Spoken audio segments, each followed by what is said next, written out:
8 নম্বর প্রশ্ন বলছেন, আসসালামু আলাইকুম শেখ ওয়ালাইকুম সালাতুল্লাহ, আমি যদি ঘরে মক্কা মদিনার ছবি অথবা আরবি ক্যালিওগ্রাফির ছবি টানাতে চাই তাহলে কি টানাতে পারবো? কোনো অসুবিধা নেই, প্রাণীর ছবি না হইলে হলো। কাবা শরীফের ছবি দেখে মনে অনেক প্রশান্তি পায়।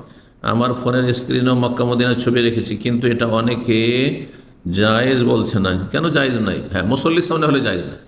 আপনি কিবলার দিকে রেখেছেন আর ঘরে আপনি সুন্নত নফল পড়ছেন, হ্যাঁ, বা মসজিদে রেখেছেন আর কিবলার দিকে আছে আর মুসল্লিদের নজর আসছে, নজর কেড়ে নিচ্ছে, এটি খুশু নষ্ট হচ্ছে, এটি জায়েজ নয়। বাকি কথাটা ডানে বামে যদি থাকে, পিছনে থাকে, আর সেটা মুসল্লিদের সামনে না হয়, ঘরে বিভিন্ন জায়গায় রাখা আছে, তো জায়েজ রয়েছে, কারণ তাতে কোনো প্রাণীর ছবি নেই। জি, বলছেন আমি শুনেছি, হ্যাঁ, ক্যালিওগ্রাফি শুরু হয় আলী রাজি আল্লাহ তালান থেকে। কখন থেকে শুরু হয় না হয় এসব শুনেছেন, তাতে কি যায় আসে? আসল হচ্ছে যে যদি প্রাণীর ছবি না হয় তো জায়েজ রয়েছে। আবার কাবা শরীফের গেলাফে মাশাআল্লাহ সুন্দর ক্যালিওগ্রাফি করা আছে, তার মানে জায়েজ সেটি।